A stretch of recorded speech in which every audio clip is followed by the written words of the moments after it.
Today's lecture, or the reading for today's lecture is an article by Georges Rey, and this is the last of the series of lectures on roughly epistemology of religious belief.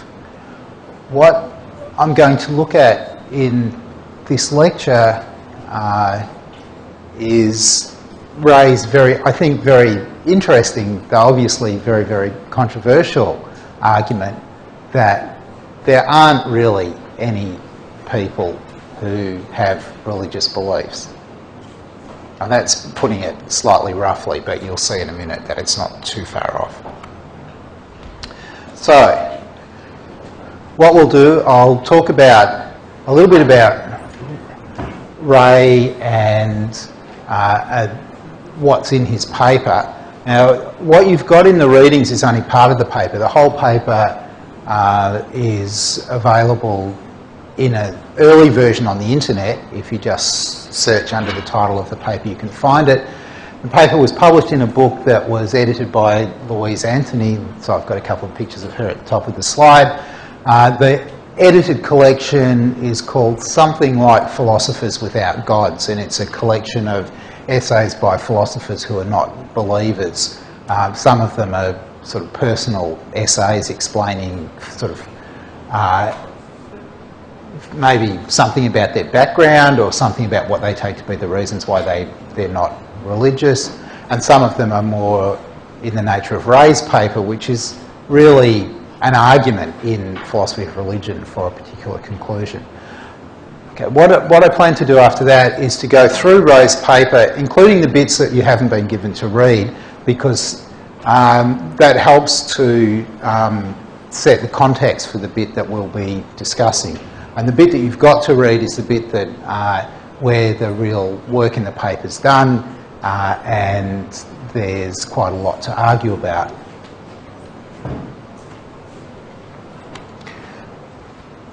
So here's Rey's take-home message, or something like it.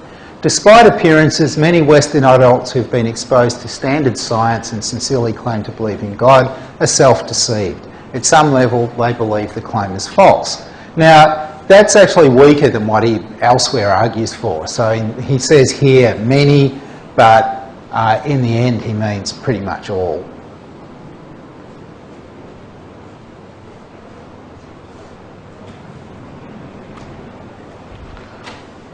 So, a little bit about Rey.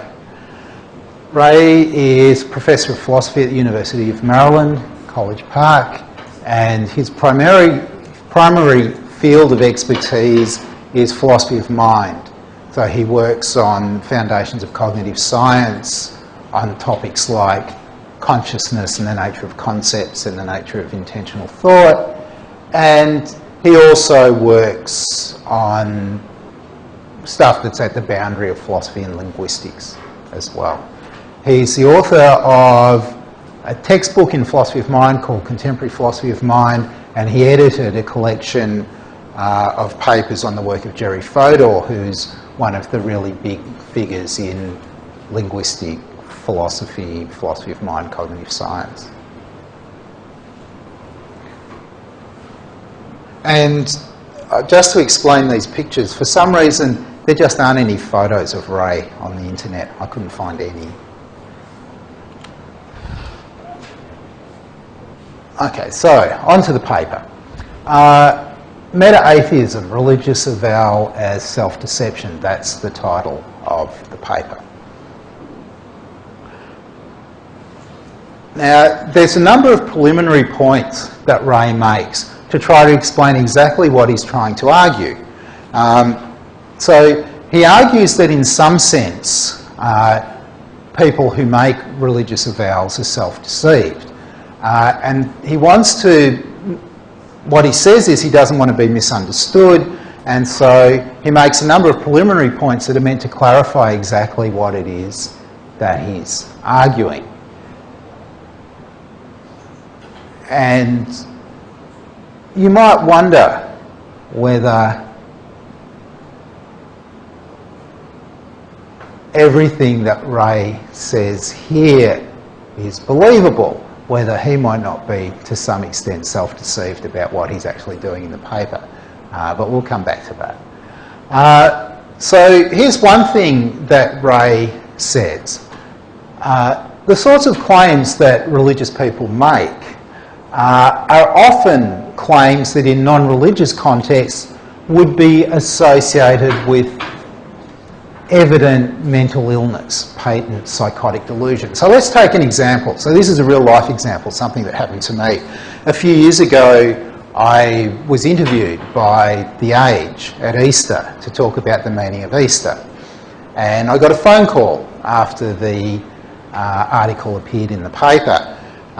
There was a sentence that was attributed to me. And this person rang me up. He lived in North Melbourne. And he said, he talked for a little while, and what he wanted to tell me was that he could cure people by touching them, and that he'd been curing people of cancer in the area around North Melbourne.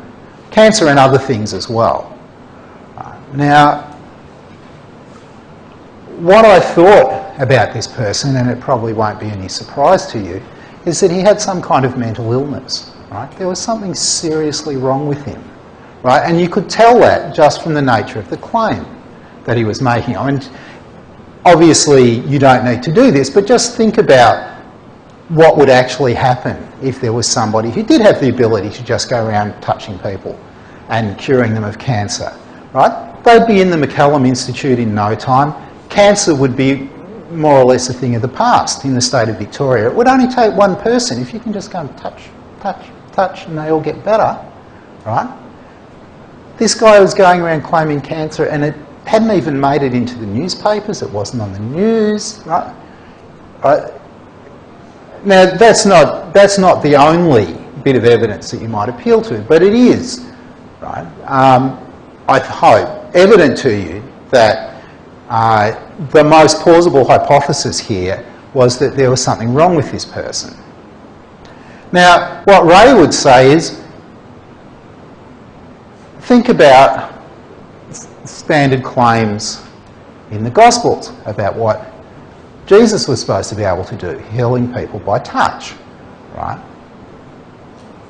Well, there are lots of people who think of the Gospels as a historical account, and they're perfectly prepared to accept that there was a guy who went around and he could cure people by touch.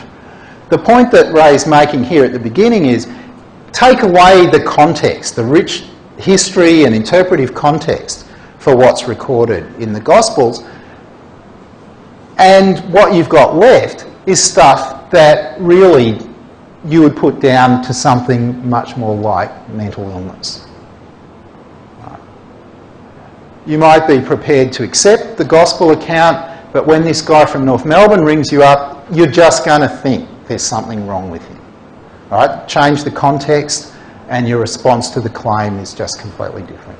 Now, Ray isn't saying, and he goes on about this at some length, he's not saying that religious believers have to be psychotic, or that they have to be lacking in intelligence, or that they have to be taken in by bad science, or that there have to be sort of really obvious logical mistakes that they're making in order to come to their religious beliefs. That's not the point of drawing this analogy between the kind of evident mental illness that goes along with the guy from North Melbourne making the claims versus something else that's going on if you read the Gospels and you happen to be a believer and you believe on the basis of what you read that Jesus really could heal people by touch.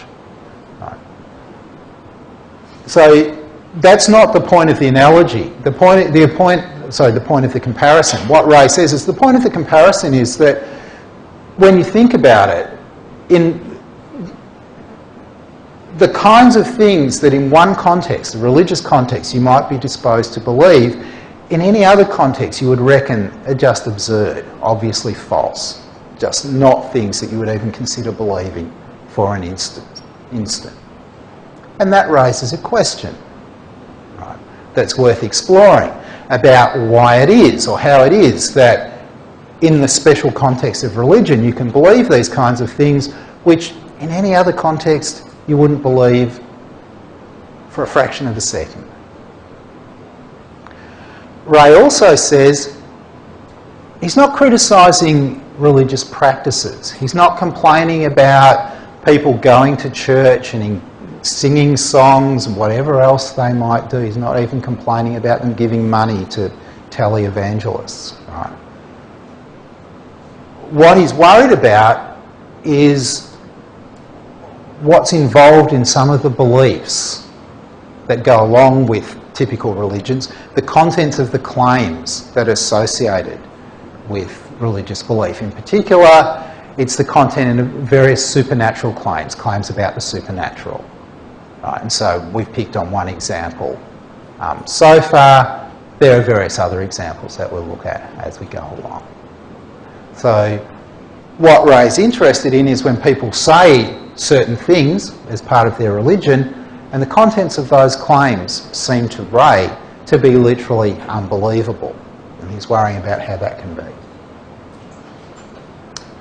Now, Ray's hypothesis is that there's some ideological self-deception going on. When people say that they believe that Jesus could heal people by touch, they don't really believe it. At some level, they know that it's not true. Just as sort of immediately, when you hear about the guy who rang me up from North Melbourne, you know that he wasn't doing what he claimed to be able to do. Now, there are going to be some questions to ask about how exactly to understand this. In particular, why do people go around saying these things if there's some level at which they really don't believe it? Perhaps to kind of soften the blow, Ray points out that self-deception is very widespread and it's often a good thing, right? It's often actually better to be self-deceived than not. So he doesn't intend this to be a really deep criticism. It's not as if he's saying there's something horrible about people who have religious beliefs because they're deceiving themselves. So let's take an example of a kind of self-deception that you might think is actually a good thing. When you survey, so psychologists do surveys all the time. When psychologists survey people who don't have mental illness and then people who've got depression, serious depression, it turns out that people who've got depression give much more accurate estimates of their own capacities and abilities and states and so on than people who don't. People who are not depressed inevitably overestimate how good they are at doing various things, how well they are, and so on. Right? And there seems actually to be various benefits that go along with being self-deceived in those ways. Right? Your life goes better. Right? It's better for you not to be depressed. Right? People who aren't depressed, on the whole, their lives go better, even though there's a certain amount of self-deception that typically goes along with that. Right? Now that's the kind of thing that Ray's got in mind when he says that self-deception isn't necessarily a bad thing. Right, so what he's interested in is understanding what people do, and he doesn't think of the hypothesis that they're self-deceived as being derogatory or offensive or negative, right? In just the same way as learning, if in fact we can trust the results of these psychological studies, learning that those of us who are not depressed are very likely self-deceived in various kinds of ways, you shouldn't find that offensive either. It might be a little bit surprising, but fine. So, as he says, what he wants to do is call attention to striking peculiarities of religious thinking. That's what he says. Now, as I said, I'm not sure that that's entirely it. When you read the paper, in particular when you read through the 11 features of religious belief that he calls attention to, I suspect that he's, in equal measure, he's interested in just arguing directly against the truth of religious beliefs. But let's not worry about that. There are various assumptions that lead up to Ray's discussion of the 11 features of religious thinking that we're going to be discussing. And so I want to spend a little bit of time talking about his assumptions. This part's important because it feeds into the very first of the considerations that he ends up drawing attention to.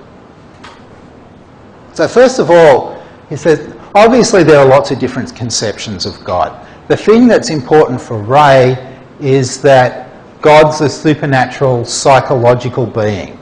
So God has a psychology. God's a being that's capable of a range of mental states such as knowing, caring, loving, disapproving and so on. And that's the kind of central thing.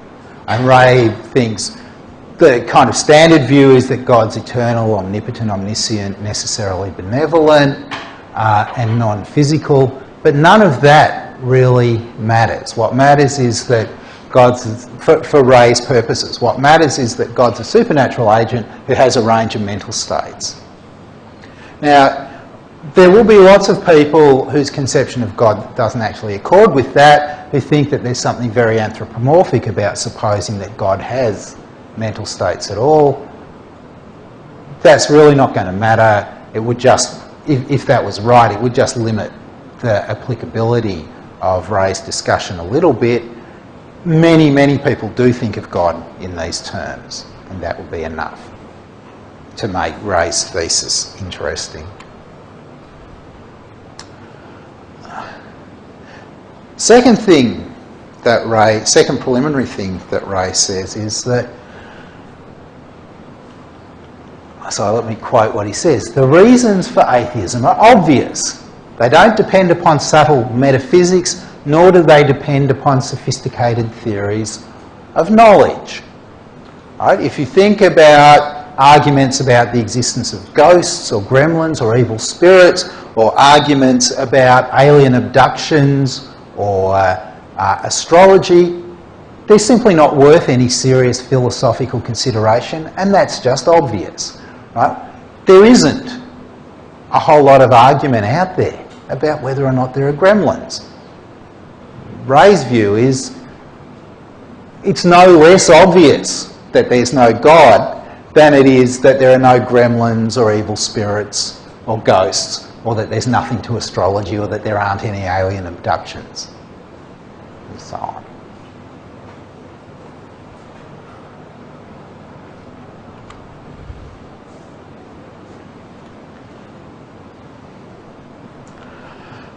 Next point that Ray makes,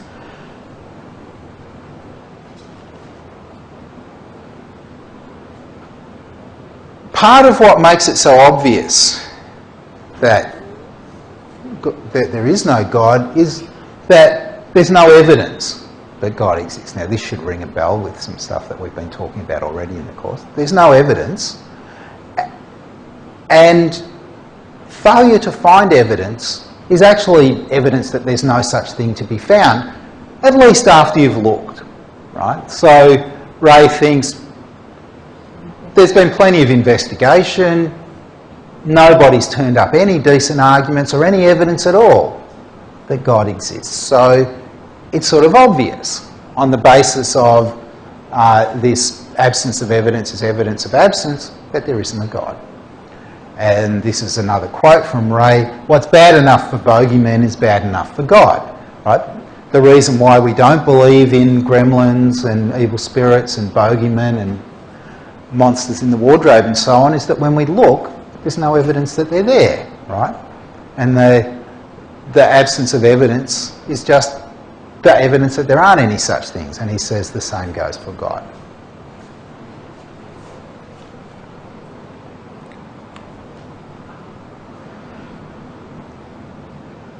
Ray has a brief discussion of the standard arguments for the existence of God. What he says about them is that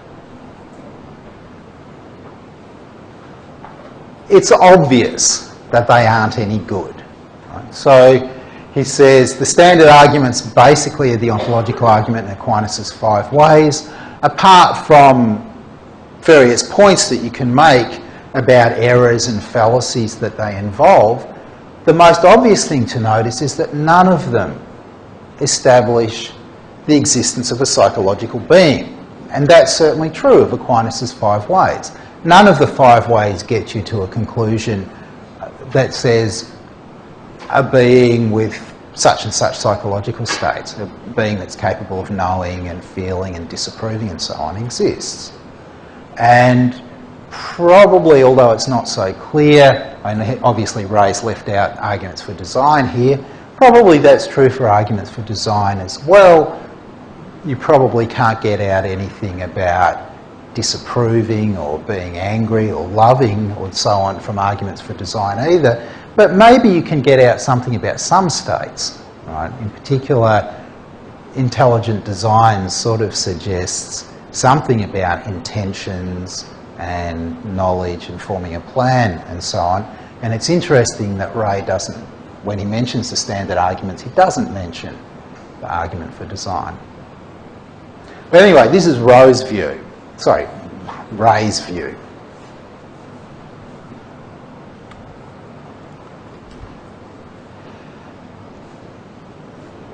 Next preliminary point that Ray discusses has to do with the bearing of religious experience.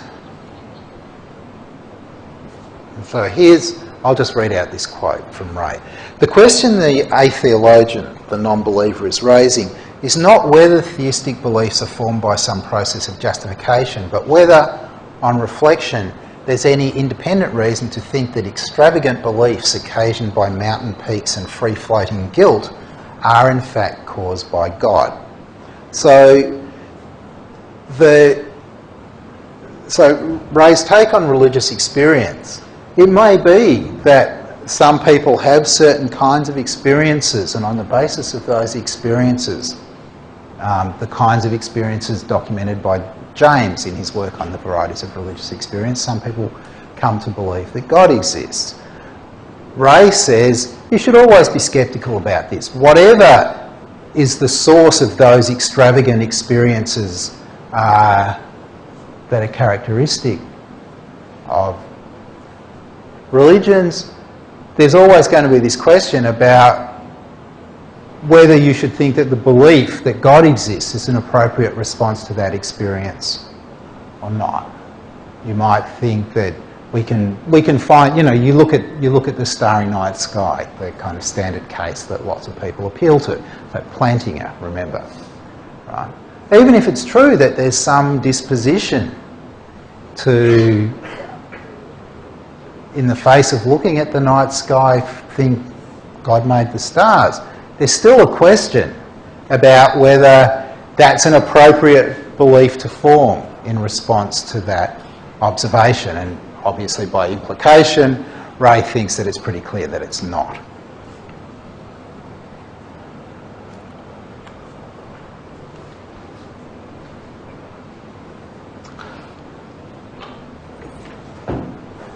Next point that Ray worries about, and now he's thinking directly about Plantinga and the way that Plantinga tries to line up scepticism about other minds and scepticism about the existence of God. Remember, we talked about that last time. Ray says, the question is not whether there are or aren't basic or foundational beliefs, but why anyone should think that belief in the existence of anything with the extravagant implications of God should figure among them. So maybe foundationalism is the correct approach in epistemology, maybe it isn't. Maybe there are basic beliefs, maybe there aren't. Ray's observation is, even if there are basic beliefs, what reason could you have for thinking that the existence of God figures amongst the basic beliefs? And that was so that's something that we talked about last time. Okay, so all of that's by way of preliminaries, just setting out some basic observations, as Ray sees it. Of course, various of the things that he said will probably strike you as very controversial already. So now we come to the main point of the paper, the reasons that Ray gives for being a meta-atheist, for thinking that religious beliefs are the product of something a bit like self-delusion, they're the product of self-deceit at some level. Before I go on and talk about this, something I meant to mention before but didn't. There is a curious irony in Ray's defending the position that he does. For a very long period in modernity, so from maybe the early 1600s through until maybe the middle of the 19th century, it was very common for religious writers to say that really there aren't any non-believers. It's a very common position. It's interesting because there's a very long period where people would write these books against atheism, and they would start out by saying that, of course, really there aren't any atheists. And it's a kind of curious project that you're writing this book against a purely imaginary position.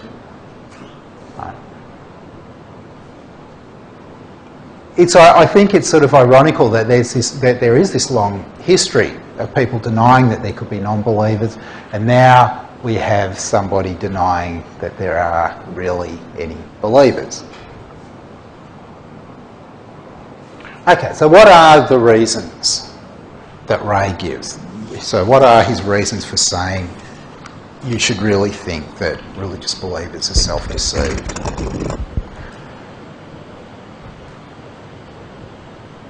The first reason that he gives is because he says what he said up to this point, the stuff that I just summarised, is all completely obvious.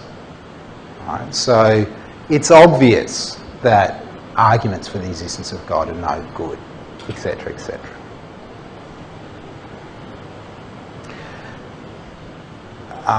And so in this section he says, imagine that you've got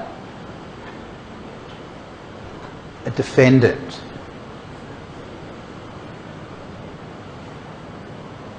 before a judge and jury giving testimony, and the defendant claims to have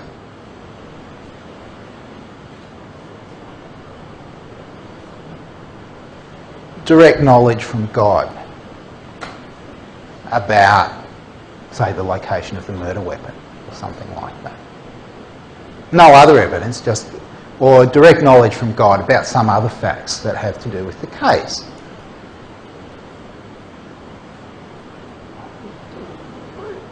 Ray thinks it's just obvious that the jury are going to dismiss the claims of the defendant. Right? And he thinks that's just sort of indicative of the way in which the kinds of points that he's making are entirely obvious.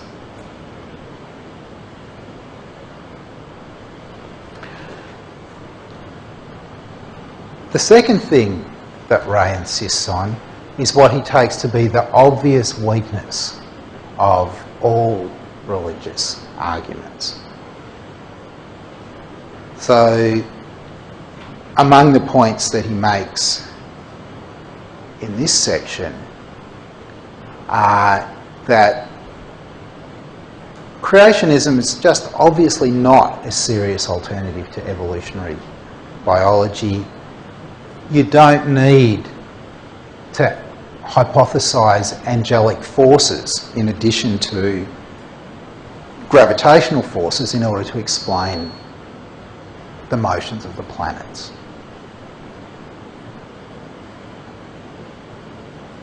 Wherever we've got things that we really think we can explain, we don't have to appeal to anything supernatural.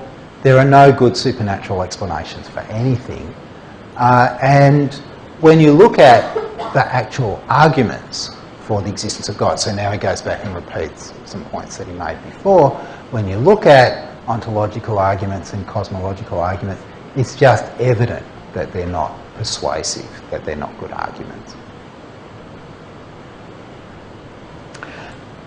Third point that he makes, and this was foreshadowed in the original example about the guy from North Melbourne who rang me up, is that religious belief involves the tolerance in that context of claims that otherwise you would just take to be obviously delusional or the product of mental illness or something like that.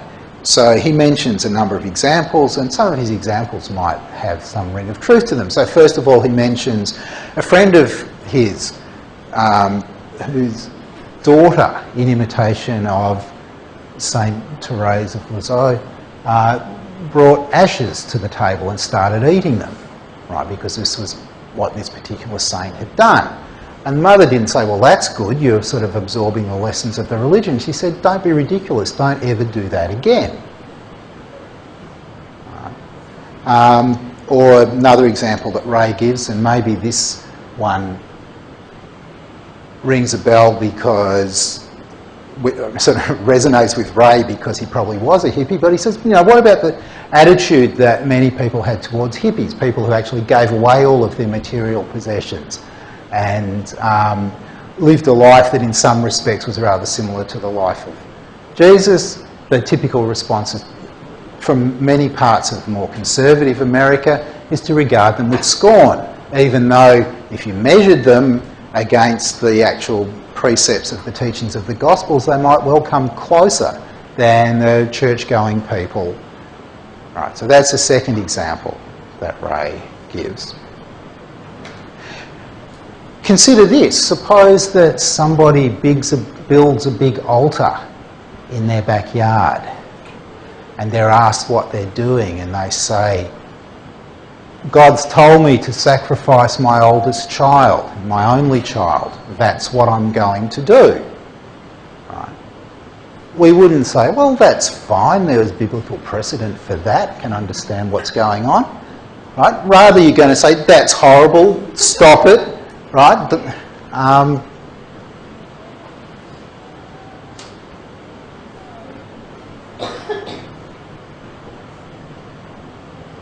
And you can get, well, there are similar conclusions that you might draw if you think about the fact that we don't view modern religious sects the way that we view well-established religions, even though, of course, once upon a time, well-established religions were themselves sects and were regarded in much the same kind of way. Right? Christianity was a great nuisance to the Jewish establishment and to the Romans when it was first established, and it was regarded with great suspicion by both. We might not approve of the Branch Davidians or the people associated with Heaven's Gate, and there are different reasons why we might regard them with suspicion, but, you know, the kind of general point that Ray wants to insist on is that today's sect might well be tomorrow's well-established religion. So, one question to ask about this, what I just gave you was pretty close to Ray's own presentation, about the extent to which you think that really bears out the idea that typically religious believing involves tolerance of claims that in any other context you'd find psychotic or delusional or the product of mental illness or the like.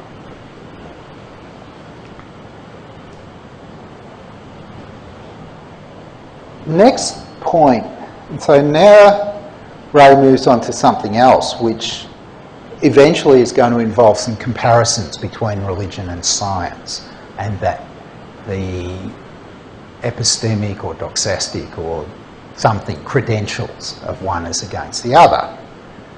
And you might begin to wonder at this point exactly how this bears on the overall claim that he's trying to establish. So Ray says there's an obvious reliance on texts and authorities when it comes to religious beliefs. And this is problematic. Even if you suppose that you know which texts are the right ones to focus your attention on, you might think that this is very important because For many religious believers, if you get hold of the wrong text and the wrong set of beliefs, it probably means eternal damnation. Right, so which texts? But even if you've settled on the texts, there's a problem about which translation and which version. If you study the history, and here Ray refers to just one authority, so Elaine Pagel's well-known work, and you might worry about that as well. If you study the history of the Bible, it was assembled over a period of several hundred years. There are many different versions of many of the documents that ended up in it. Arriving at the canonical version is not easy. There are lots of other Gospels that have been deemed not authoritative. How's all of this decided, right? How do you determine which are the correct stories and which are not? Ray says, when I asked religious believers about this, they seem not to be concerned about it at all. But that doesn't make any sense, according to Ray.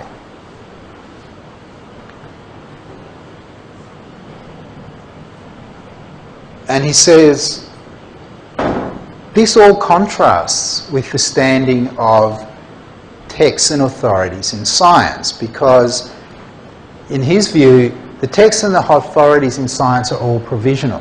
Everything is always up for revision if genuine questions arise, whereas almost nothing can be up for revision in the case of religion, because you've got your canonical texts and you've got your canonical interpretations of them, and that everything else gets fixed by that. Whereas in science, it's true, right, that something like Newton's theory might get established and people might think that it's a great theory, and as happened in the 1850s, some people might even declare that physics is at an end because Newton's discovered it all. But then people come to recognise the deficiencies, Newton's theory becomes set aside, a new theory is put in its place.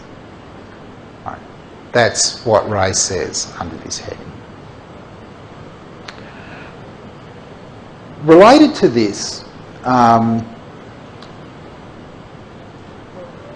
this one's a kind of interesting point, and I would like us to have some discussion about this one later. He says there's this very curious detail resistance when it comes to religious beliefs, which is not present in scientific beliefs. So if you think for example, about cosmology and scientific accounts of the origins of the visible universe. So there are books with titles like The First 3 Minutes that talk about what the universe was like in the first 3 minutes from the Big Bang. So there's a well-known book by Steven Weinberg, who's a Nobel laureate, with that title. And there are lots of other popular science works that have this same focus. Right? And the emphasis sort of throughout in scientific investigations is how exactly did these things happen? How exactly did the universe move from this state to the next one? What were the causes? What changed? And so on. And Ray says this contrasts completely with religious stories of creation. So the religious story says, God said, let it be, and it was. And Ray says, well, I know, what exactly did he say? What was the causal mechanism that made his saying that lead to exactly the things that appeared? Right? There's lots of details that are missing from the story. How could anybody saying something lead to the appearance of a Big Bang singularity or whatever appeared? Right? And Ray says it's curious, right? Because when you ask people, he says, when I ask religious people for these, when I make this point to religious believers, they say either that it's irrelevant or that actually I'm being sacrilegious in asking the questions or something like that. Right? But surely you should be interested, right? If you think that that's how things started out, why don't you care about the details? Why don't you want to understand the mechanisms involved and so on? That's what he says.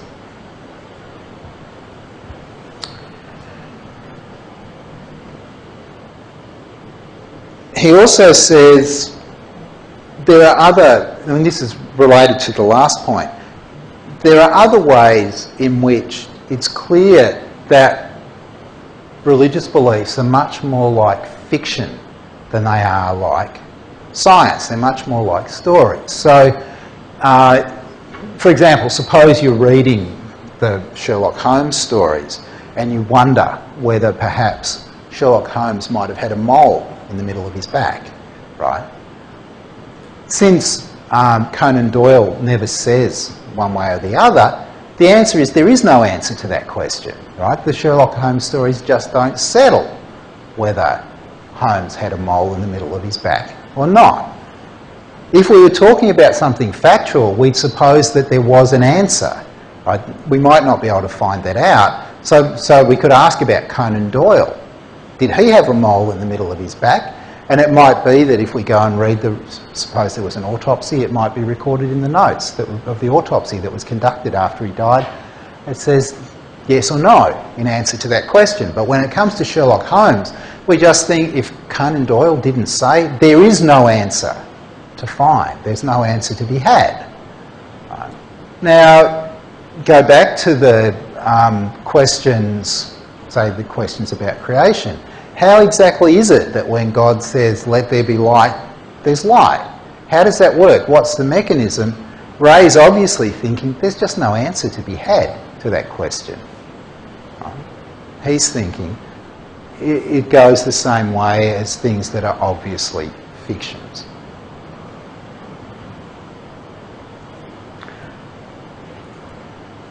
It's not just that this feature of lack of detail that makes what Ray supposes are similarities between fiction and religious belief. There's also willingness to accept data that just goes contrary to fact.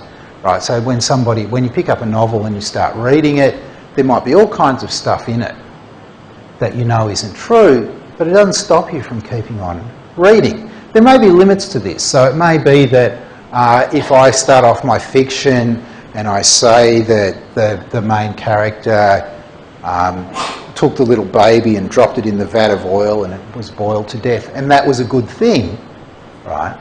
That depending on the genre, you might think, I can't accept that, right? Even I can't play along with a story that goes like that. That just runs contrary to my moral intuitions. It couldn't be a good thing to boil a baby in a vat of oil, and so somehow or other I kind of resist the fiction. But there's all kinds of other stuff. You can pick up Tolkien and you can start reading about Middle Earth and you don't have any problem with it. Right? You can just enjoy reading it. Right? And Ray thinks there's some similarity here between the reading of religious texts and the reading of fiction, that you're just prepared across a range, maybe there are limits to this, but you're prepared to accept a whole lot of contrary to fact data. You're prepared to accept things that, if they were written down in a scientific journal or a historical chronicle or something like that, you just say, I don't believe it.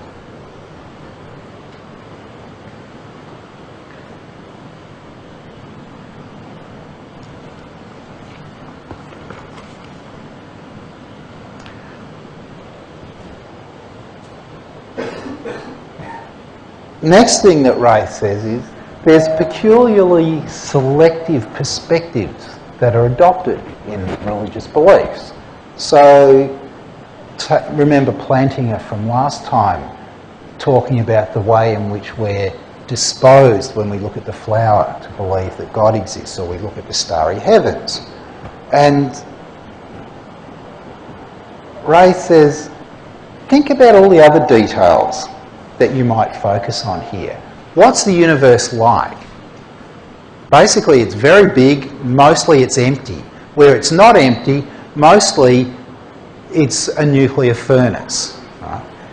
Most of the universe is inhospitable and uninhabitable. Focus in on the one bit where we know that there's life. What's that life like? Well, mostly it's a kind of war of all against all. One animal eating another. That's basically what it's like. what's life like for human beings? Well, some of it's sort of okay, but it usually doesn't end very well. There's a lot of suffering and the dying bit, but these days, before you get to that, there's Alzheimer's, and for most people, they end up ceasing really to be the person that they were before they die. Right? Look at all of that and tell me again that you've got this strong disposition to believe that God exists on the basis of what you see in the world. Okay, so this is a kind of version of the problem of evil, right? But that's really what Ray's appealing to at this point. But he says, what he says is that you have to really select the evidence in order to make it even fit with the belief, right? According to Ray. Okay, we're through to the first 8 of the bits of data that Ray appeals to. Let me be very quick with the last 3. Next thing, appeals to mystery. Suppose that the police came and charged you and they said it's a complete mystery how you could have killed that man, so we're taking you in. Right? That would be absurd. Right? But then how can you possibly defend belief in God by saying, well, it's a complete mystery how God could exist, but I believe it anyway. Right? Saying that something's a mystery is actually saying there's good evidence that it isn't so, says Ray. You can't possibly defend religion on the grounds that there's mystery here. Right? Appeals to mystery are just actually admissions that you don't have the evidence that you'd need in order to justify the beliefs. Similarly, Ray's very short with appeals to faith as well. Why do you believe? Because I've got faith. He says, just imagine somebody saying such and such, but of course I don't have any reason to believe such and such. Right? There's something almost contradictory about that. It's raining, but I haven't got any evidence or reason to think that really it's raining. I just believe that it is. Right? That would be bizarre. So how could things be any better if what you're going to say about religious belief in the end is, well, I believe in God, but there's no evidence or reasons or argument? It feels like that would be, Ray says, that would be similarly irrational. Last, and this is actually quite an important point, when I met George Ray when he was visiting Australia about 10 years back and talked to him about this last question a bit.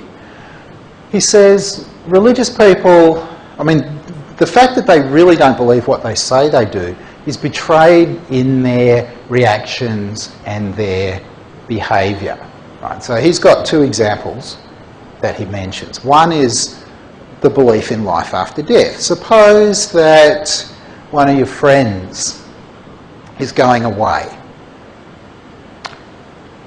and they're going to a fabulous tropical island, paradise, right? And you'll be joining them in 2 years' time, right? Or perhaps 2 or 3 years' time.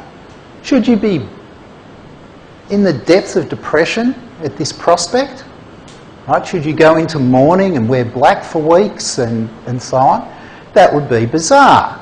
But that's more or less analogous to the situation when people die, according to standard religious believers, right? They're off to heaven, you'll be there soon enough. Why are you upset about it, right? The fact that they're upset shows they don't really believe what they say they believe. If they really believed it, they wouldn't react that way. Okay, so that's one of Ray's examples. And the other example that he gives has to do with the efficacy of prayer.